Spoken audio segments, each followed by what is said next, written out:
Humildade para saber que a gente não sabe todas as coisas. Humildade para saber que eu preciso estar permeável àquilo que eu tenho que alterar. Insisto, não é tudo que eu altero, mas aquilo que eu preciso alterar é preciso fazê-lo. Num mundo de mudança, você e eu ficamos envelhecidos com facilidade. Por isso, quem aqui dirige sabe muito bem. Quando você está dirigindo, o teu carro tem para-brisa e retrovisor. Mas você já notou uma coisa, o retrovisor é menor do que o para-brisa. Porque passado é referência, não é direção. Passado é referência. Tem gente na vida que dirige com um retrovisor desse tamanho e um para-brisa pequenininho. E fica, no meu tempo, se eu pudesse, aqui não é mais assim. Precisa coragem, mas acima de tudo, precisa humildade. Olha só, eu sou da área de filosofia. Sócrates é uma marca do pensamento filosófico, a tal ponto que a filosofia antiga é dividida em pré-socrática, socrática e pós-socrática. Sócrates é um exemplo de humildade na trajetória, uma pessoa que não envelheceu a cabeça, mesmo tendo ficado idosa. Aliás, quem é professor aqui, como eu, de filosofia, a gente faz uma coisa em sala de aula, no primeiro dia de aula, para pegar gente arrogante. Conhece gente arrogante? Gente arrogante é gente que acha que já sabe, que já conhece tudo, que não precisa mais aprender. É aquela pessoa que tudo que você fala, ela já viu. Você fala de uma cidade, ela já foi. Você conta de um filme, ela já assistiu. Aliás, o arrogante costuma dizer o seguinte: tem dois modos de fazer as coisas, o meu ou o errado. Você escolha. Tem gente que é arrogante. Sabe como é que a gente faz sala de aula para pegar gente arrogante? No primeiro dia de aula, eu digo, gente, para fazer um levantamento, eu queria saber, por favor, quem aqui já leu algum livro do Sócrates?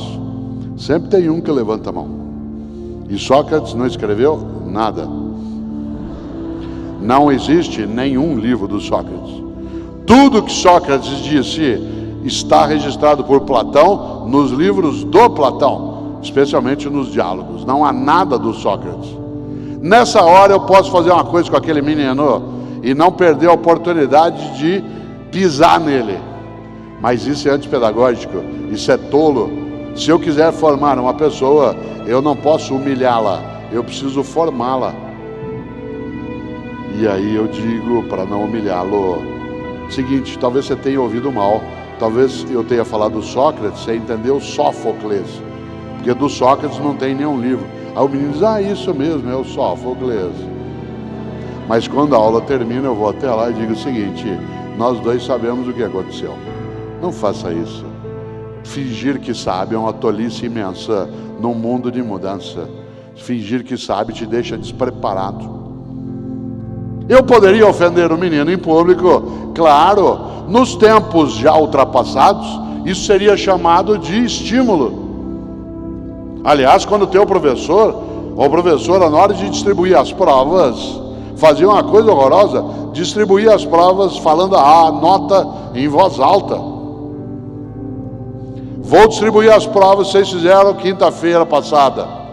Vou fazê-lo por nota em ordem decrescente. Paulo, 5. Pronto, você já se preparava. Se o Paulo era 5, imagina dali para baixo. Para que fazer isso? Há uma regra básica: corrija no privado e elogie em público. Elogie em público, mas corrija no particular. Alguém que quer formar outro, corrige sem ofender, orienta sem humilhar. É um modo ultrapassado achar que você está estimulando pessoas quando você as machuca. Que nem na empresa. Até algum tempo, aquilo que hoje é chamado, com toda razão, de assédio moral, era chamado de estímulo. Seguinte, você se prepara, tá? Estou de olho em você. Vai almoçar, depois a gente conversa. Imagina, a pessoa entrava em pânico. Eu estou prestando atenção nas tuas coisas. Vá para casa, fim de semana, aproveite. Segunda-feira eu converso com você. Isso hoje é considerado assédio moral, com toda razão, porque isso faz com que a pessoa se sinta aterrorizada. Há algum tempo isso era usual, agora não pode. E por quê? Porque fazer alguém sofrer, humilhado, aterrorizado, é algo desnecessário. Superar, inovar, transformar. A sorte segue a coragem. É só nós observarmos. Nós, ameaçados por um movimento pandêmico, de repente, fomos obrigados a lidar com isso de vários modos. Cautelas, cuidados, distanciamentos. Assim que houve uma diminuição daquela situação em que houve alguma retomada daquilo que era familiar para nós voltamos a práticas que acabaram reduzindo em um determinado momento o risco existente, e depois fizeram com que ele saltasse outra vez.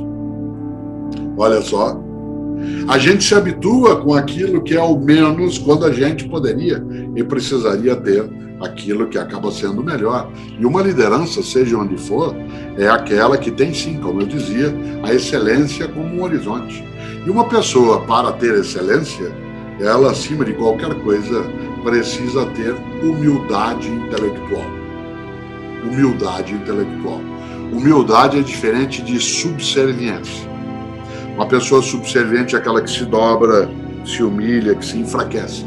Uma pessoa humilde é aquela que sabe que não sabe tudo, aquela que sabe que não é a única que sabe, aquela que sabe que a outra pessoa sabe o que ela não sabe, aquela que sabe que ela e outra pessoa saberão muita coisa juntas, aquela que sabe que ela e outra pessoa nunca saberão tudo que pode ser sabido.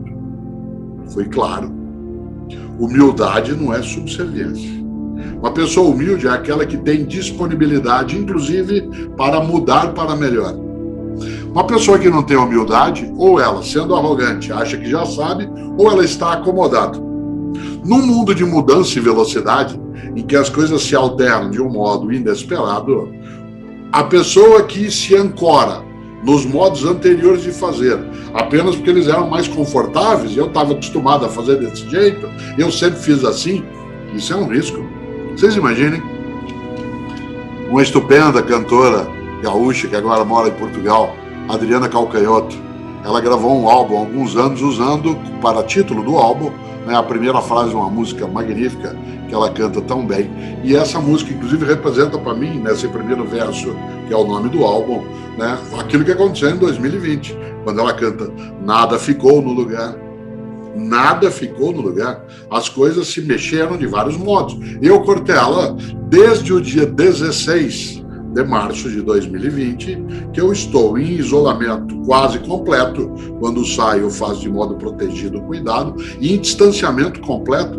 Eu estava habituado até 15 de março, né, de 2020, um domingo, foi minha última atividade externa mais expressiva num programa de TV, que já tinha ausência de público, já não tinha pessoas circulando, e atenção, hein?